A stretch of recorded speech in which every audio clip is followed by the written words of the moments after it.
네, 평안하셨습니까? 오늘은 2월 셋째 주 20일 주일입니다. 예, 코로나 확진자가 10만 명대로 계속 나오고 있는데 속히 확진자 수가 줄어들기를 간절히 기도드립니다. 3월 9일 대선에서는 후보들이 여러 가지로 부족하지만 그 중에서 제일 괜찮은 사람이 당선되어서 하나님을 두려워하고 백성들을 두려워하고 자기의 온몸을 희생해서 나라를 위해 애쓸 수 있는 자가 당선되어서 나라를 잘 이끌어가기를 또한 기도드립니다. 오늘은 신명기 21장 말씀입니다. 우리 그 시절에 지켜야 할 법도를 나타낸 장면입니다. 내 하나님 여호와께서 내게 주어 차지하게 하신 땅에서 피살된 시체가 들에 엎드러진 것을 발견하고 그 쳐 죽인 자가 누구인지 알지 못하거든. 그러니까 옛날에도 그렇게 몰래 살인이 일어나서 누가 죽였는지 모르는 때가 있어요. 그러면 그 시체가 들에 있어서 썩고 그렇겠죠. 그러면 그거를 처리하는 방법을 하나님께서 가르쳐 주셨어요. 장로들과 재판장이 나가서 그 중에 거리를 재가지고 제일 가까운 성의 장로들이 나와서 이제 처리하는 장면입니다. 아직 부리지 아니하고 명예를 맺지 아니한 암송아지, 그러니까 어린 암송아지겠죠. 취하여 그 성읍의 장로들이 또 이제 골짜기로 가는데 물이 항상 흐르고 갈지도 않고 씨를 뿌린 일도 없는 그런 한적한 골짜기에 가서 송아지 목을 꺾고 거기서 여호와의 이름으로 축복하고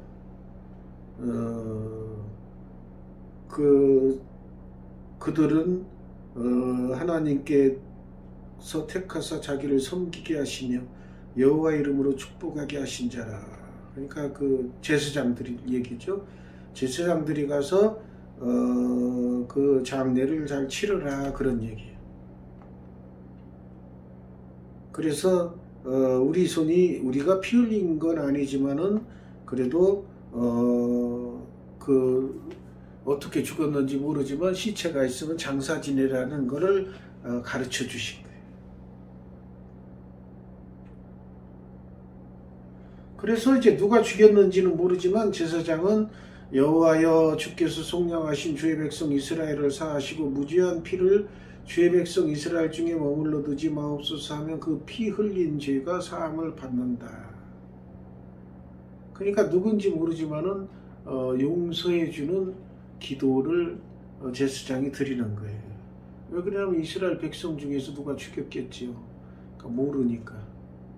그렇게 암송아지 피를 흘려서 제사를 드리면은 제사장이 누군지 몰라도 용서해 주옵소서 하고 암송아지로 제사를 드리면 죄사함을 받는다는 거죠. 너는 이와 같이 여호와께서 보시기에 정직한 일을 행하여 무죄한 자의 피 흘린 죄를 너희 중에서 제할지니라. 그거를 하지 않으면은 이스라엘 백성 중에서 죽겠죠. 그러니까 그 죄가 이스라엘 백성 중에서 떠나지 않으면 재앙이 오니까 제사장들은 제일 가까운 성읍의 장로들을 와서 데리고 와서 암송아지를 잡아서 깨끗한 골짜기에 가서 제사장을 모시고 제사를 드림으로 말미암아 누가 죽였는지는 모르지만 그 살인죄가 사해지는 그런 거를 하나님께서 이렇게 써놓으셨어요. 그래서 흘린 죄를 제하는 사함을 받게 되는 그런 장면입니다. 두 번째 장면은 이제 적과 싸우다가 포로로 잡아온 여자가 있는데 예뻐가지고 자기 아내를 삼고 싶을 때 어떻게 하나 그런 장면입니다. 내가 나가서 적군과 싸울 때 내 하나님 여호와께서 그들을 내 손에 넘기심으로 내가 그들을 사로잡은 후에 내가 만일 그 포로 중에 아리따운 여자를 보고 그에게 연연하여 아내를 삼고자 하거든. 그러니까 총각 얘기지. 총각이 전쟁하다가 사로잡았는데 그 여자가 예뻐요. 자기 아내로 삼고자 할 때 어떻게 하는 방법인가 그거 나와 있어요. 그를 내 집에 데려갈 것이요 그는 머리를 밀고 손톱을 베고, 그러니까 그 여자의 머리를 다 깎고 손톱을 베고, 머리를 깎고 손톱을 벤다는 것은 완전히 깨끗하게 하는 장면이고, 극도의 슬픔을 표현할 때 쓰는 장면이랍니다. 극도의 슬픔을 나타내는 상징적 행위로 보고 있어요. 그래서 여기서는 이방의 생활을 벗어버리고 이스라엘 사회에서 새로운 삶을 시작하게 된다는 의식이 바로 손톱을 밀고 머리를 미는 거예요. 손톱을 깎고 머리를 미는 거예요. 그리고 또 포로의 의복도 벗기고, 그러니까 이스라엘제 복장을 하고 네 집에 살면서 사는데, 부모가 그 여자를 낳아준 부모에게 한 달간 슬픔을 표현하고, 부모님을 이제 앞으로 섬기지 못하겠으니까, 포로로 잡혀왔으니까 못 섬기니까 한 달간 애곡을 하고 울며 부모님을 위해서 한 달간 울다가, 그 다음에는 이제 그 남편의 아내가 되는 거예요. 그런 과정이 있죠. 그러니까 아름다운 여자를 보고 아내로 삼고 싶으면 데려와서 머리를 밀고 손톱을 깎고 부모를 위해서 한 달간 애곡을 하고, 그 다음에 이제 옷도 받고 있고, 그러고 나서 아내로 맞이해라 그 말이에요. 그 후에 근데 이제 문제는 이거야. 그 포로로 잡아와서 아내로 삼아서 살 때는 좋은데, 살다 보면 어떤 얘기가 이건 제 추측에 여기에는 안 나와 있는데, 그런 사람은 사회적 동물이에요. 동네에서 사회에서 뭐라고 하는 거를 못 참습니다. 사회적 동물이라. 어떤 얘기가 들릴 것 같아요. 아유, 쟤는 이방 여자 데리고 포로로 잡아온 여자하고 살고 있어.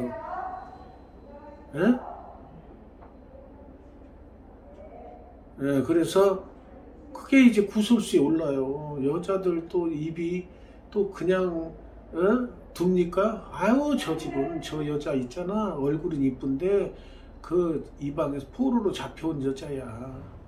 이런 게 자꾸 들려. 그러면 그 남자가 처음에는 여자가 예쁜 거 보고 혹해서 아내로 맞았지만, 자꾸 그런 구설수에 오르고 그러면 못 참는 거예요. 또 사람은 사회적 동물이야. 어울려 살아야 돼. 그곳에서 자기를 비난하는 소리가 계속 나오면 사람 못 삽니다. 다른 동네로 피신 가든지 거기서 살려면. 그러니까 이제 그 남자, 저는 추측이에요. 그 남자, 그러니까 여기 나오잖아. 내가 그를 기뻐하지 아니하거든. 그러니까 이제 그 애 때문에 사는 게 너무 힘들어. 그럴 때는 그냥 가게 하라 그 말이야. 아내를 보내고 돈을 받고 팔거나 그러지 마라 그 말이야. 내가 그를 욕보였은즉, 욕보였다는 건 관계를 맺었다는 거죠. 욕보였은즉 종으로 여기지 말지니라. 같은 아내로 취급을 해서 같은 등급 부리로 생각해야지, 외국에서 잡아온 포로니까 종으로 생각하고 그렇게 취급하지 말란 얘기예요.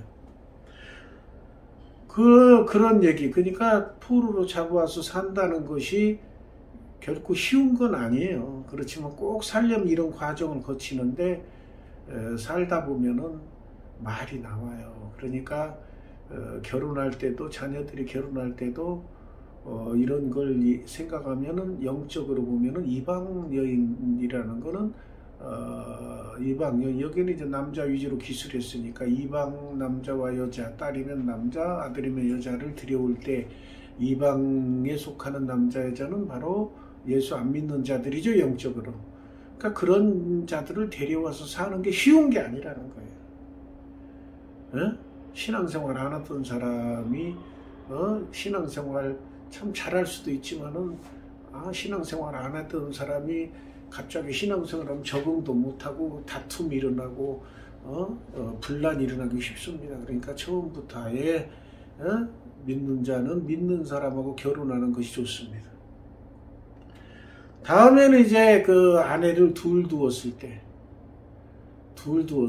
그러니까 이스라엘에도 뭐 그 아브라함도 그렇고 야곱도 그렇고 그 아내를 많이 두었죠. 그 여기도 이제 그 두 아내를 두었는데 옛날 구약 시대에는 아내를 여럿 거느리는 게 흠이 아니에요. 그러니까 여럿 거느릴 수 있어요. 두 아내를 두었는데 하나는 사랑을 받고, 왜냐하면 둘이 다 있어도 둘 다 예뻐하기가 또 쉽지 않아요. 하나를 예뻐하면 또 하나를 덜 예뻐하게 되고, 그러면 또 그 아내끼리 또 다투고 분란이 일어납니다. 서로 남편의 사랑을 차지하기 위해서 다툼이 일어나고 그래요. 그런데 이제 그래도 살긴 어쨌든. 왜 그러냐면 옛날에 여자들은 옛날에 혼자 살면 먹을 것이 없어서 굶기 쉬워요. 혼자 살기가 힘든 구조예요. 오늘날하고 달라요. 오늘날에는 여자들이 얼마든지 나가서 일해서 돈 벌어 살 수 있지만은 옛날에는 결혼하지 못하면 여자 혼자 살기가 너무 힘들어. 그러니까 이 두 아내를 두었지만 아내들이 화난다고 나가기가 쉬운 게 아니야. 혼자 나가 살기가 힘들어. 그러니까 미움을 받아도 그냥 버티고 살아야 돼. 근데 이제 그 미움을 받아도 남자가 관계 안 하는 건 아니에요. 남자는 참 힘이 좋으면은 열 여자 뭐 싫다 하지 않겠죠. 그 여자들 힘 좋은 사람 지금도 뭐 세계적으로 보면은 뭐 자녀가 뭐 몇백 명 낳는 사람도 있어요. 여자를 많이 거느려 가지고. 그러니까 몸이 좋고 그런 사람은 뭐 미움을 받아도 남자의 그런 그 정욕이 발동하면은 또 집에 있는 자기 아내니까 좀 미워한다고 그래도 멀리하는 게 아니라 관계를 갖습니다. 그런데 둘 다 임신했어. 사랑하는 아내와 또 미움받는 아내 둘 다 임신했어. 그런데 그때 이제 아들을 둘 다 낳았어. 그럴 때 장자에게 재산을 물려주는 건데, 사랑하는 여자 아들이 미워하는 여자 아들보다 늦게 나왔어. 그러면 장자가 미워하는 여자의 아들이야. 그럴 때 네가 사랑하는 여자의 아들이 이쁘다고 그 아들에게 장자의 권한을 물려줘서 재산을 물려주고 하지 말라는 거예요. 하나님의 거죠. 근데 이런 사건이 조선시대 개국 때도 있었어요. 그래서 그게 분란이 씨앗이 돼가지고 서로 형제들끼리 죽이는 비극이 일어나요. 그러니까 이성계가 처를 둘 두었는데 큰 처는 일찍 죽죠. 근데 그 큰 처가 아니라 원래 아내가 첫 아내가 아들 5을 낳고 죽습니다. 근데 두 번째 아내가 아들을 둘인가 낳았어요. 물론 딸도 낳았지만. 근데 그 이성계가 왕이 되기 위해서 도움을 많이 주고 실질적으로 핵심 역할을 한 것은 전처의 아들 이방원이에요. 근데 누구나 다 이방원이 세자가 될 걸로 알았어요. 그런데 이방원이 세자가 된 게 아니라 두 번째 처 아들인 방석이가 세자가 됩니다. 그러니까 이 첫 아내에게서 난 5 아들은 속에서 불이 나죠. 아니 어떻게 된 게 우리 형제 이방원이가 애를 써서 아버지가 왕위에 오르고서 어찌 이 전처 아들을 다 버리고 후처 아들을 세자로 세웠지? 근데 그 세운 이유는 빤하죠. 백엔머리 송사라고 그 이성계 두 번째 아내가 맨날 자면 쏙닥 하면 남자가 그냥 넘어가게 돼 있어요. 남자가 그렇게 약합니다. 여자 아내의 속삭임에 잘 넘어가. 그러니까 원래부터 돕는 배필로, 그러니까 여자가 남자를 돕기 위해서 그렇게 잘 쏙닥여줘야 되는데 그렇지 않냐고 지 욕심 채리기 위해서 쏙닥거리면 결과가 안 좋아. 결과가 안 좋은 게 아니라 결국은 세자 방석이가 이방원에 의해서 피살되죠. 그러니까 자기 아들을 욕심내서 세자, 후처도 그거 모르겠어요? 돌아가는 상황 빤하고 이거는 이방원이가 세자가 돼야 나라가 제대로 가고 아버지를 왕위에 올린 그런 공은 이방원이가 세웠으니까 당연히 이방원이 세자가 돼야 된다는 걸 알고 있어. 근데 지 아들 욕심, 아들을 세자로 세우려고, 왕으로 세우려고 세자 욕심, 그 욕심이 잉태한 즉 죄를 낳는 거예요. 그러니까 그 아들을 위해서 저는 세자로 삼았지만 결국은 그렇게 했기 때문에 자기 자식을 죽게 만드는 그런 결과를 초래하는 거예요. 이런 역사적인 사실을 볼 때에도 여자들이 너무 욕심 부리면 안 돼. 주어진 상황을 보고 순리대로 살아야 돼. 순리대로. 하나님께서 뭘 원하나. 여기도 보세요. 이걸 그러니까 그런 거 미연에 방지했어. 그러니까 이성계가 옛날 예수를 믿었다면은 그런 일을 저지르지 않았겠죠. 미워하는 아내라도 장자면 그 장자에게 재산도 물려도 장자의 권위를 인정해야 주는구나. 내가 이뻐하는 아들이 두 번째 차남이라도 장남에게 우선권을 줘야 된다는 것을 깨달아 알게 됩니다. 그랬으면 분란이 안 일어나. 이방원에게 넘겼으면 분란이 안 일어납니다. 그때. 그런데 이제 결국은 세자 방석이를 죽이고 왕자에는 또 넷째가 셋째에게 덤벼들어서 왕자끼리 싸우고 거기서 승리해서 이방원이 실권을 잡죠. 그런데 그렇게 피를 많이 흘렸는데 왜 이방원을 그렇게 인정하느냐. 그거는 이방원이 세종이라는 아들을 정말로 자기가 겪어봐서 알아. 정말로 왕의 주변에는 반란을 일으키는 요소가 많고 지가 반란을 일으켜봤으니까 알죠. 안정되지 못하면 이거 내 아들에게 왕위를 물려줘도 이게 위험할 거다. 항상 시끄러울 거다. 그래서 그 정지 작업을 철저히 다 해버려요. 심지어는 처남들이 자기를 옹립하는데 공을 세워도 처남들까지 다 죽여버립니다. 그래서 도저히 누가 자기 아들을 세종을 임금으로 세웠을 때 누구 하나 이의를 제기 못하게 그 바탕을 싹 정리작업을 해버려. 그러니까 그 정리작업이라는 게 말이 정리작업이지 수많은 사람을 죽인 거죠. 그 대신 반석에 딱 서니까 그 아들 세종은 그런 그 위험에서 고민에서 벗어나니까 오늘날 우리가 쓰고 있는 한글을 만들어내는 기적을 창출하는 거죠. 그러니까 지금도 그 피를 많이 흘리고 나쁜 짓을 했지만 그렇게 크게 막 역적인 것처럼 그렇게 취급은 안 해요. 워낙 그 기반을 다져놔서 세종이라는 훌륭한 왕이 탄생하게끔 하고 그 왕으로 하여금 우리 민족이 지금 쓰고 있는 한글을 그때 만들어서 참 귀중한 유산을 지금 세대까지 누리고 있기 때문에 그런 양단적인 양면성이 있는 겁니다. 사람은 다 양면성이 있지만 그러기 때문에 그 이방원의 존재를 우습게 여기거나 그러진 않는 거예요.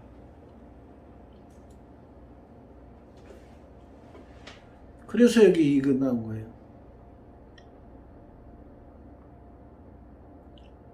그 다음에 이제 말 안 듣는 아들을 어떻게 할 거냐. 세 번째 장면.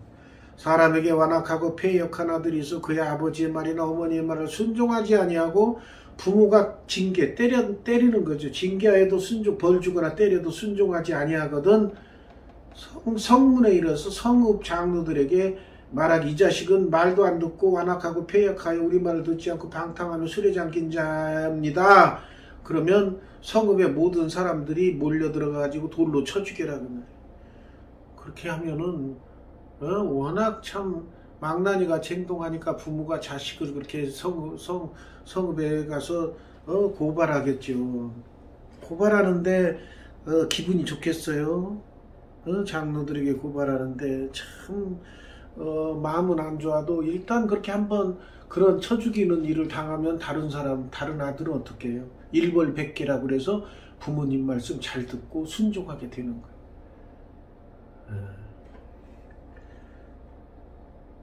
사람이 만약 죽을 죄를 범하므로 내가 그를 죽여 나무에 매달거든. 이제 죽여서 나무에 매달기도 해요. 그러면은 그날 해지기 전에 내려서 장사 지내라 그러면 밤새도록 놓아두지 말고 그런 것까지 옛날에 지냈던 그런 하나님 이스라엘 백성이 살아가는 규율을 하나님께서 하나하나 지정해 주신 장면인데 그게 다 하나님께서 지정해 준 것이기 때문에 일리가 있는 오늘날에도 참고로 할 만한 장면들이 많이 있습니다. 그래서 항상 질서, 인간의 질서, 공동생활의 질서를 유지하게끔 하는 하나님이십니다. 그러니까 우리도 성경에 나온 대로 말씀대로 순종 잘하는 삶을 살아야 됩니다. 기도하겠습니다.